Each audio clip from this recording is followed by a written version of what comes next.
اور اللہ تعالیٰ نے فرمایا کہ الذین یاکلون الربا، اور وہ لوگ جو سود کھاتے ہیں، سود کہتے ہیں اصل مال پر بڑھا کر لینا اور مدت میں اضافہ کر دینا.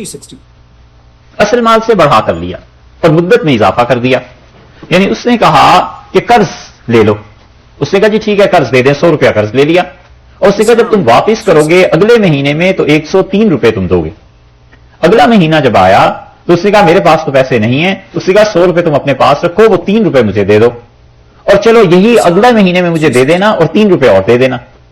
تو یہ سود ہو گیا، یہ مال کو بڑھا دیا ایک طرف، دوسری طرف مہلت بھی دے دی. تو اللہ تعالیٰ نے فرمایا کہ الذین یاکلون الربا، وہ لوگ جو سود کھاتے ہیں، لا یقومون، وہ اپنی قبروں سے نہیں کھڑے ہوں گے. لا یقومون قیامت میں نہیں کھڑے ہوں گے، دونوں تفسیریں کی گئی ہیں. الا سوائے اس طرح کے کہ کما یقوم، جیسے کہ کھڑا ہوتا ہے، الذی وہ انسان، یتخبطہ الشیطان، جسے شیطان نے مخبوط کر دیا ہو، پاگل کر دیا ہو، دیوانہ بنا دیا ہو، شیطان نے جسے چھو لیا ہو. من المس، اور شیطان کے مس کرنے سے، چھونے سے جیسے دیوانہ ہو جاتا ہے، جیسے جن چمٹ جاتے ہیں کسی انسان کو، یہ آدمی اس طرح قیامت میں کھڑا ہوگا کہ اپنی قبر سے نکلے گا تو ایسا دیوانہ پاگل ہوا ہو. ایک بات تو یہ ہے کہ یہ اس کو کیفیت جو پیش آئے گی کیوں، اور کوئی بات کیوں نہیں کہی، یہی کہہ دیتے کہ پاگل ہوگا یا یہ کہہ دیتے کہ جہنمی. اللہ نے کہا ایسے کھڑا ہوگا جیسے جن چمٹ جاتا ہے کسی کو، کوئی دیوانہ ہو جاتا ہے، اس لیے کہ اللہ نے جزا اس کے عمل کے مطابق دی. دنیا میں بھی عمل یہی تھا کہ پاگلوں کی طرح پھرتا تھا کہ اس نے بھی سود دینا ہے، اس نے بھی دینا ہے، اس نے بھی دینا ہے، اس کو بھی فون کرو، اس کے پیچھے بھی جاؤ، اس کے گھر بھی جاؤ. یا آپ نے دیکھا ہوگا جو مہاجن جو سود دیتے ہیں ہندو، پاگلوں کی طرح پھرتا تھا نا پیسے کے پیچھے. جب اٹھے گا قبر سے وہی پاگل پنا اس پہ بھی طاری ہوگا، وہاں بھی حرکتیں یہی ہوں گی. دوسری بات یہ ہے کہ اللہ تعالیٰ نے سود کو جو حرام یہاں پر قرار دیا ہے، اور اس سود خور کے متعلق جو چیزیں ارشاد فرمائی ہیں، یہ سارے سود اس میں شامل ہیں اور تمام زمانوں کے لیے شامل ہیں. یہ بات نہیں ہے کہ رسول اللہ صلی اللہ علیہ وسلم کے زمانے میں سود نہیں تھا، نبی کریم صلی اللہ علیہ وسلم کے زمانے میں بھی دونوں طرح کا سود تھا. کمرشل انٹرسٹ جسے کہتے ہیں یہ بھی ہوتا تھا، اور لوگ بڑی بڑی رقمیں دیتے تھے کہ جاؤ اور تجارت کرو، اور یہ قافلہ جب واپس آئے گا تو ہم اس ریشو سے اتنی شرح سے اپنا سود واپس لے لیں گے. ان کے زمانے میں بھی حضرت عبداللہ ابن عباس رضی اللہ عنہ کی روایت میں آتا ہے کہ وہاں بھی سود ایسے دیتے تھے لوگ، اور ذاتی اعتبار سے وہ تو سود تھا ہی تھا. تو اللہ تعالیٰ نے فرمایا ہے کہ یہ جو قیامت میں اٹھیں گے یا پیش ہوں گے، یہ تھوڑا عذاب ہے کہ پاگلوں کی طرح کچھ پتہ ہی نہیں چل رہا. ذالکا، یہ اس لیے، ذالکا کا اشارہ یہ اس سزا کے لیے، یہ اس لیے یہ عذاب ہمارا نازل ہوگا بِأَنَّهُمْ، کہ انہوں نے قالو کہا، انما البیع، کہ خرید و فروخت، مثل الربا، یہ ایسے ہی ہے جیسے سود ہے. سود میں بھی نفع ملتا ہے، خرید و فروخت میں بھی نفع ملتا ہے. یہ جو ایک جملہ ہے نا، یہ تباہی کا جملہ ہے کہ انہوں نے کہا بیع ہے مثل ربا کے، تجارت ہے، خرید و فروخت ہے مثل سود کے. انہوں نے کیا کیا؟ انہوں نے یہ نہیں کہا کہ سود تجارت کی طرح ہے. غور کیجئے اس جملے پہ، اللہ نے جو ان کی گرفت کی ہے نا، یہ ہیں بے احتیاطی سے بولنے کے نتیجے. کبھی بھی اپنی زبان کو ایسا کھلا نہ کر دے کہ پتہ ہی نہ چلے کیا کہہ رہا ہے اور کیا نہیں کہہ رہا. ایک ایک لفظ اللہ کے یہاں لکھا جاتا ہے. انہوں نے یہ نہیں کہا کہ سود جو ہے وہ تجارت کی طرح ہے، انہوں نے کہا ہے کہ تجارت سود کی طرح ہے. ٹھیک ہے نا، انما البیع مثل الربا، بیع جو ہے خرید و فروخت تجارت، یہ ہے سود کی طرح. حالانکہ بے وقوفوں نے کہنا ہی تھا تو یہ کہتے کہ سود ہے تجارت کی طرح.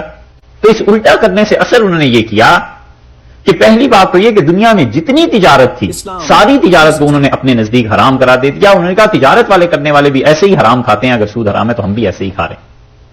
یہی مطلب ہوا نا. تو اللہ کے قانون کو یکسر پلٹ دیا انہوں نے. تجارت کو اللہ نے جائز قرار دیا تھا، سود کو ناجائز قرار دیا تھا. ان ظالموں نے کہا کہ اصل تو سود ہے وہ جائز ہے، تجارت بھی جائز ہے. تو اللہ تعالیٰ نے اس غصے کی وجہ سے اپنا غضب نازل فرمایا. عتاب بھی نہیں، غضب، کہ انہوں نے کیا کیا ہے، اصل میں سود کو جائز قرار دیا، اور پھر اس کے بعد ان کا عقیدہ یہ گویا ہو گیا کہ سود جو ہے وہ حلال ہے، جائز ہے. دنیا میں سارے کاروبار سود پہ ہی ہوتے ہیں.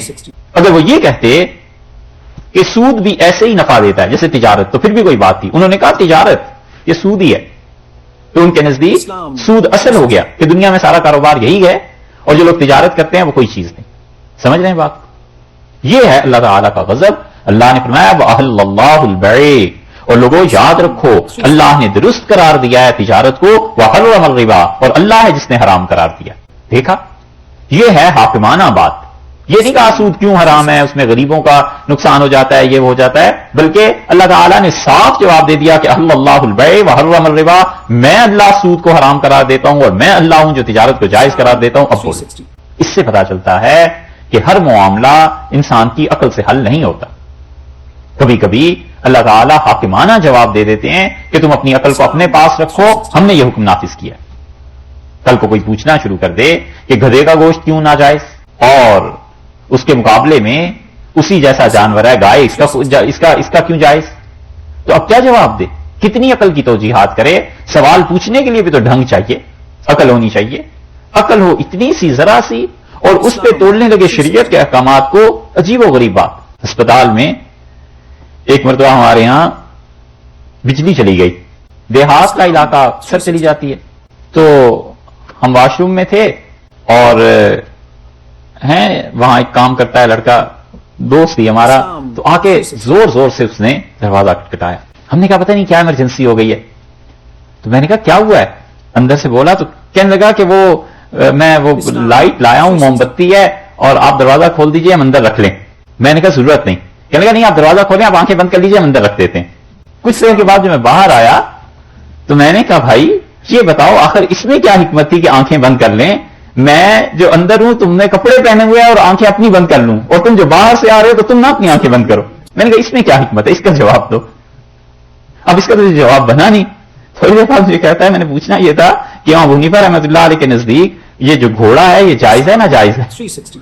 میں نے کہا تمہیں اتنی تو بات کرنے کی نہیں ہے کہ اپنی آنکھیں بند کروانی ہے، یہ جو اندر بیٹھا ہوا ہے اس کی آنکھیں بند کرنی، اور چلے ہو تمہیں امام ابو حنیفہ رحمۃ اللہ علیہ کی فقہ پہ بحث کرنے کے لیے. یہی ہوتا ہے، مطلب ڈھنگ سے بات کرنی نہ آئے اور شریعت پہ اعتراض کہ جی شریعت کی کیا حکمت ہے اور شریعت نے یہ کیا کہا ہے. حضرت تھانوی نور اللہ مرکزہ سے کسی نے پوچھا کہ حضرت یہ جو پاؤں پر مسح کرنا ہے یہ تو قرآن سے ثابت ہے. حضرت نے فرمایا کیسے؟ تو اس نے سورہ مائدہ کی آیت پڑھ دی. حضرت نے فرمایا میں حیران کہ اس میں دیہاتی آدمی کو کیا سمجھاؤں کہ اس آیت میں کیا ہے مطلب اصل. تو کہنے لگا کہ اس آیت سے تو یہی ثابت ہوتا ہے، ہم نے ترجمہ پڑھا اور ترجمے میں یہی لکھا ہے. تو آخر کچھ باتیں کرنے کے بعد کہنے لگا کہ حضرت تو پھر آپ نے بتایا نہیں کہ ہم مسح کرنا چھوڑ دیں. تو اس نے فرمایا میں نے اس سے کہا کہ مسح کرنا بھی چھوڑ دو اور ترجمہ پڑھنا بھی چھوڑ دو، دونوں ہی چھوڑ دو، تمہارے بس کی بات نہیں ہے اس ترجمے کو سمجھ. یہی حال ہوتا یہاں دیکھا ہے. انما البیع مثل الربا، انہوں نے کہا سود، انہوں نے کہا خرید و فروخت اور تجارت ایسے ہی ہے جیسے ربا. وَأَحَلَّ اللَّهُ الْبَيْعَ، اور اللہ ہے جس نے بیع کو تجارت کو حلال قرار دیا. وَحَرَّمَ الرِّبَا، اور اللہ ہے جس نے ربا کو سود کو ناجائز قرار دیا.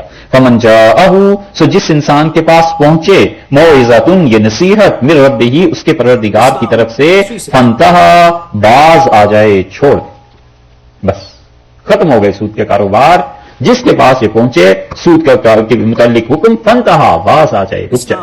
اور یہ آیت جب نازل ہوئی ہے جو صحابہ کرام رضی اللہ عنہم سود کی بات کرتے تھے ایسی چیزیں سب چھوڑ دی، سب ختم ہو گئی. اور اسی لیے رسول اللہ صلی اللہ علیہ وسلم نے اپنے آخری خطبے میں ارشاد فرمایا اور آپ نے کہا جتنے سود ہیں میں سب منسوخ کرتا ہوں اور اصل زر واپس دی جائے گی. اور سب سے پہلے ارشاد فرمایا میں اپنے چچا حضرت عباس رضی اللہ عنہ کے سود کو ختم کرتا ہوں. اپنے گھر سے اپنے خاندان سے دین کو شروع کیا ہے کہ سب سے پہلے عمل کرنے والے ہم لوگ ہیں. اللہ نے کہا فَانْتَهَا، باز آ جاؤ، فَلَهُ، اور اس کے لیے ہے ما سلف، جو کچھ وہ لے چکا ہے. یعنی اب یہ تم نہ کرنا کہ جو تم سود دے چکے ہو اس کے پاس جا کے تقاضا کرنے لگو کہ ہم نے اتنے روپے تو سود کے دیے تھے وہ واپس دے دیں، اللہ نے منع کر دیا. اللہ تعالیٰ نے فرمایا یہ نہیں، اس کو تم چھوڑ دو. جو لے چکا ہے اس کا معاملہ وَأَمْرُهُ إِلَى اللَّهِ، اللہ کے ساتھ ہے. اب اللہ جانے اور وہ جانے. جو باز آ گیا ہے اس کا معاملہ اب اللہ کے ساتھ ہے اور اللہ جانے اور وہ جانے. جو کچھ لے چکا تھا لے لیا. وَمَنْ عَادَ، اور جو اب بھی اعادہ کرے گا. اعادے کا مطلب یہ ہے کہ سود کو جائز سمجھے گا، اس حرمت کے باوجود سود کو جائز سمجھے گا. فَأُولَٰئِكَ أَصْحَابُ النَّارِ، یہ جہنم میں جانے والے ہیں. ہم فیہا خالدون، ہمیشہ ہمیشہ اس میں رہیں. اس لیے کہ یہ سود پورے معاشرے کو چوس لیتا ہے اور سودی انسان، سود لینے والا انسان بالکل بے رحم ہو جاتا ہے. تو جو کوئی بھی اس حکم کے بعد سے جائز سمجھے گا وہ ہے کافر، اور جائز تو نہیں سمجھتا لیکن کاروبار بھی نہیں چھوڑتا تو وہ فاسق ہے، کافر نہیں ہوگا. یمحق اللہ الربا، اور لوگوں اللہ مٹاتا ہے، محاق اس چاند کو کہتے ہیں جو بالکل آخری راتوں کا ہوتا ہے نا، وہ مٹتا چلا جاتا ہے. یمحق اللہ، اور اللہ مٹاتا ہے الربا، سود کو، ویربی، اور اللہ پرورش کرتا ہے. یربی رب، پروردگار، پرورش کرنے والا. یربی بڑھاتا ہے الصدقات، ان صدقات کو، ان نیکیوں کو جو تم کرتے. تو یہ تو مطلب یہ ہے کہ دنیا میں جو سودی کاروبار ہیں یہ ایک نہ ایک دن تباہ ہو کر رہیں گے، معیشت تمہاری برباد ہو کر رہے گی. اللہ اسے مٹاتا ہے. اسی لیے اب تو بڑی جدید دنیا ہے، اس میں جتنے سود کے کاروبار یہ جو قومیں ہیں اگر آپ گہری نظر سے دیکھیں تو سب کنگال ہو جاتے ہیں، اور پھر جب پیسے کی ضرورت انہیں آتی ہے کہ اب پیسہ اور کہاں سے لائیں، پھر یہ اسلحہ بیچتے ہیں، ڈرگز بیچتے ہیں، کیا کیا حرکتیں کرتے ہیں، قوموں کو آپس میں ہتھیار کے لڑواتے ہیں تاکہ اپنے ملکوں کی معیشت مضبوط رہے.